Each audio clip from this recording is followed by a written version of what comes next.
Ça va Julie? Ça va et toi? Bah bien, je suis trop contente que tu sois sur la chaîne.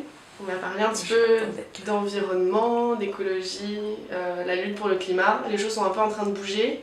Tu fais partie d'un collectif d'influenceurs, youtubeurs, vidéastes qui essayent de mobiliser les gens et de donner une vraie prise de conscience. Exactement.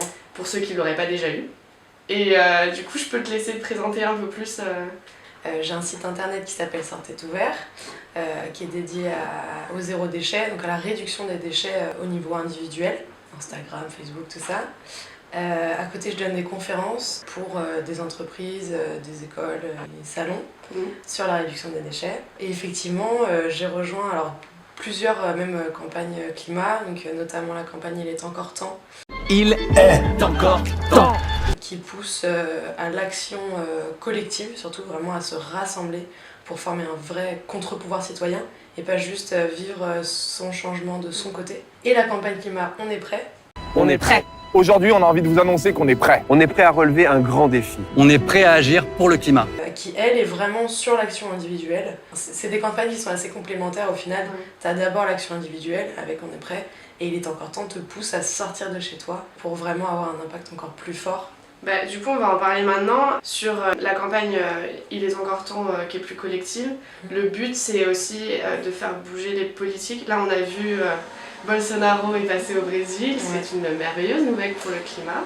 Provavelmente, se na hipótese dele ser eleito, é o começo do fim da Amazônia. Jair Bolsonaro, le candidat d'extrême droite, est élu président avec 55% des voix. C'est affreux, ouais.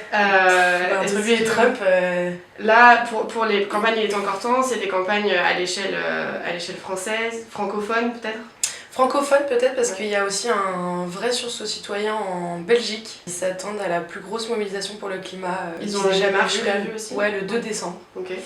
Ils sont vraiment en train de se mobiliser et notamment grâce aux influenceurs. Le 2 décembre, je peux pas. J'ai climat. Du coup, ouais, peut-être francophone, ouais. Mais c'est difficile de porter ça plus loin. Et en même temps, si on arrive à ce que ce soit très médiatisé, c'est possible que ça aille plus loin que nos frontières. Mais en tout cas, donc l'action collective, oui, mais l'action collective pour avoir un impact sur les entreprises et la politique. Et les entreprises, enfin voilà, on est capable d'aller embêter, par le boycott et même par des actions très symboliques, l'action des mains rouges. Aujourd'hui, nous marquons d'une main rouge les responsables du dérèglement climatique et de la destruction du vivant. Total et la Société Générale. C'est des actions qui sont assez symboliques. Changer de banque, c'est génial. Aller demander à ta banque de changer vraiment, c'est encore mieux, tu vois. Et du coup, il y a une autre campagne qui s'appelle On est prêt, que là tu disais plus individuelle. Et du coup, je voulais te demander, toi, comment tu étais venue déjà à cette lutte, au moment de ta vie, genre tu te dis, ah, tiens, je vais lutter pour le climat. Ça a l'air génial, parce que j'ai pas trop de trucs à faire, du coup je...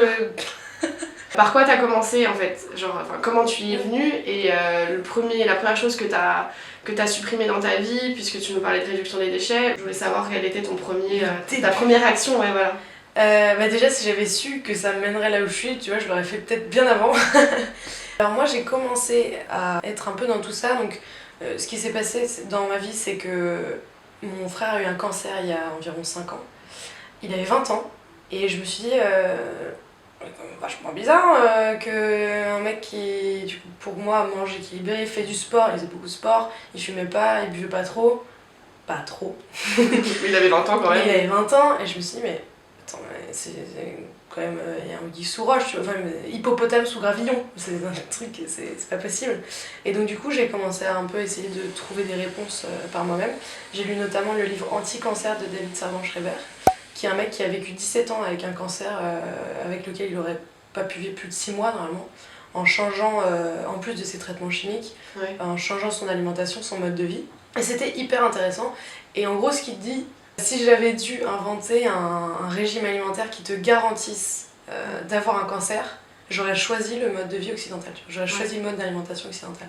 C'est-à-dire viande tous les jours, 2 fois par jour, pesticides à foison, additifs, effectivement nourriture industrielle. Et là tu te dis, ah ouais, c'est violent quand même à entendre, tu vois. Pour la cigarette c'est écrit fumez-tu, l'alcool on sait que c'est nocif, on fait attention que ce soit assez exceptionnel. Ouais. Certains font attention que ce soit. J'espère. Et ouais, pour certains aliments ou ce qu'on mange et ce qu'on voit tous les jours, ou même dans les cosmétiques, etc., c'est pas précisé. On commence à voir les choses bouger. Je sais qu'autour de moi, beaucoup ont l'application Yuka par exemple, où on voit additifs nocifs. Et là, tu te dis, bon, non seulement c'est trop gras, mais en plus il y a des additifs, ça fait vraiment 2 excellentes raisons de ne pas le manger. Mais du coup, ouais, c'est vrai, j'avais vu un truc et ça m'a fait beaucoup rire. C'est pas sur le bio qu'on devrait écrire bio, c'est sur la merde qu'on devrait écrire c'est de la merde. Ouais, c'est vrai. Et parce que le problème, c'est que on devrait écrire que c'est de la merde sur peut-être 80% des trucs qu'on trouve sur le marché, tu vois, dès que c'est transformé en fait. J'avais entendu parler d'actions qui voulaient justement faire ça, la même chose qu'on a sur Yuka, mais en fait le mettre directement sur le produit, avec des pastilles, un peu comme on a sur les machines à laver, où tu sais, t'as A, B, C, D avec le code couleur. Ouais, mais ça se fait. Et apparemment, il y a une histoire de lobby qui ont bloqué le fait que ce soit écrit sur les aliments. C'est ça, ouais. Et donc, Yuka a une belle réponse à ça. Mais effectivement, ça devait être porté au niveau européen, ça devait être obligatoire. Ouais. Et là, c'est devenu optionnel, quoi. Avec l'argument non, mais c'est pas très clair, les gens vont pas comprendre. C'est vraiment pas très de mettre E125 sur les ingrédients. Surtout que c'est assez incroyable parce que parfois il y a marqué E quelque chose et en fait tu te doutes pas que genre c'est des chenilles écrasées pour donner la couleur rouge, tu vois. Genre, je sais pas si moi j'aimerais bien savoir, tu vois. C'est quand même un truc c'est un truc que t'as quand même envie de savoir. Ouais. Et même sur tout ce qui est genre gélatine, j'ai appris qu'il y avait pas que de la gélatine de porc, ça peut être de la gélatine de bœuf. Je sais pas, enfin j'ai envie quand même de savoir qu'il y a du cochon dans mon truc. S'il y a marqué gélatine, mets-moi gélatine de quoi, tu vois. Mais il y a écrit gélatine. Mais comment on peut savoir si c'est de la gélatine de bœuf? Mais il y a de la viande dans, je crois, le carte d'or vanille, il y a de la viande dans des yaourts. Tellement logique. C'est incroyable, donc même quand tu penses ne pas manger de viande, peut-être que tu peux en manger en fait. Enfin, c'est tellement imprécis, donc ouais, ça c'est assez scandaleux. Et donc pour en revenir... Pardon, on s'est un peu perdu.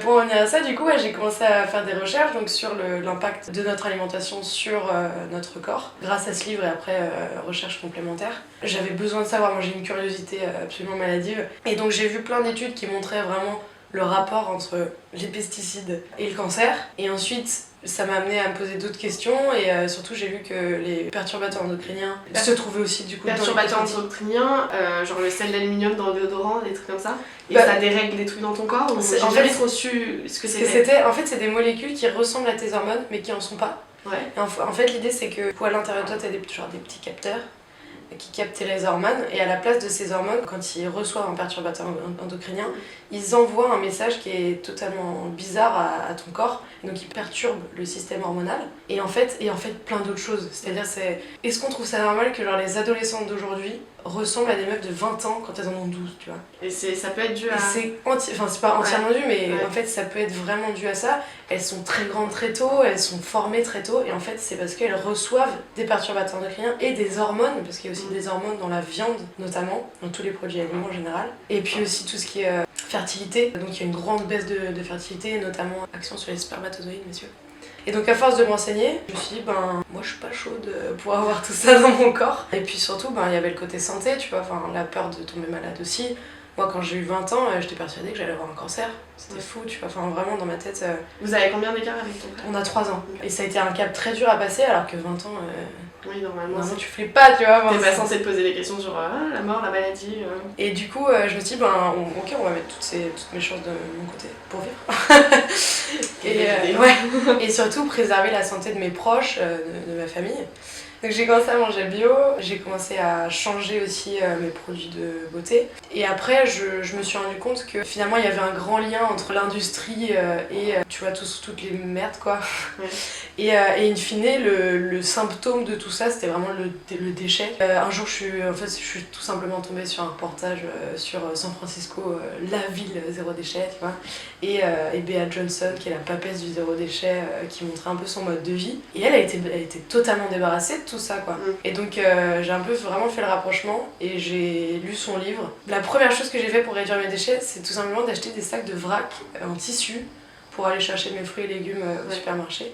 Et rien qu'en faisant ça, j'avais pu... des sacs ouais, voilà, c'est ça, 20 sacs plastiques à chaque fois. Même les sacs en papier, en fait, t'en as 1000. Ouais, c'est très néfaste en plus, à usage unique, un sac en papier, ça, en termes d'équivalent pétrole, ça coûte plus qu'un sac en plastique. Je suis pas en train de vous dire de prendre des sacs en plastique. Oui. Je suis en train de Je veux vous dire de pas prendre de sac du tout. Ouais, c'est ça. Soit prends pas de sac, soit réutilise-les. Mais qu'on se dise pas que les sacs en papier, c'est C'est une vraie solution, ouais. ouais, c'est ça. Okay. C'est là, tu vois, typiquement, on est en train de bannir les cotons-tiges en plastique. Ouais. La plupart des gens vont le remplacer par des cotons-tiges en carton. Ça n'a aucun sens. Pareil C'est pour les pailles. Pareil pour les pailles. Ouais. Ça n'a aucun sens. Prenez de l'inox, prenez un En fait, cure-oreille, tu vois, enfin...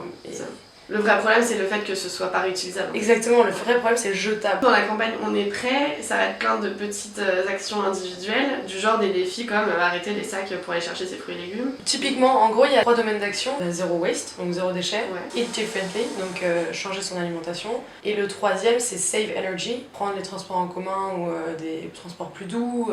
L'idée, c'est que chacun y trouve son compte. Si toi, tu te sens plus de commencer par la réduction de tes déchets, tu choisis un peu ce domaine-là et tu vas pouvoir trouver des vraies actions concrètes qui te au quotidien. correspondent. Exactement. Typiquement, je trouve que l'alimentation, c'est quelque chose d'extrêmement intime. Ouais. Je peux parler d'écologie avec plein de monde. En général, quand j'en arrive au moment de dire il faudrait baisser sa consommation de viande, ça serait cool, là les gens se braquent. Non! Me retire pas le saucisson, c'est pas possible! C'est ouf! Et en fait, vraiment, je réalise à quel point c'est très intime notre Ouais. façon de nous alimenter. Et du coup, je suis consciente que il y a des gens qui seront plus à l'aise. Puis peut-être avec là, le on fait de ne commencer demande à pas en de devenir végane, il y a juste réduire réduire en fait. sa Puis, consommation. Ouais. après, je pense que quelqu'un qui a eu l'habitude et que pendant toute son enfance, ses parents lui ont donné de la viande midi et soir, c'est sûr que ça peut être compliqué, ça peut être plus facile du coup pour quelqu'un qui a déjà eu l'habitude de manger de la viande que quand il était à la cantine ou Ouais. des trucs comme ça.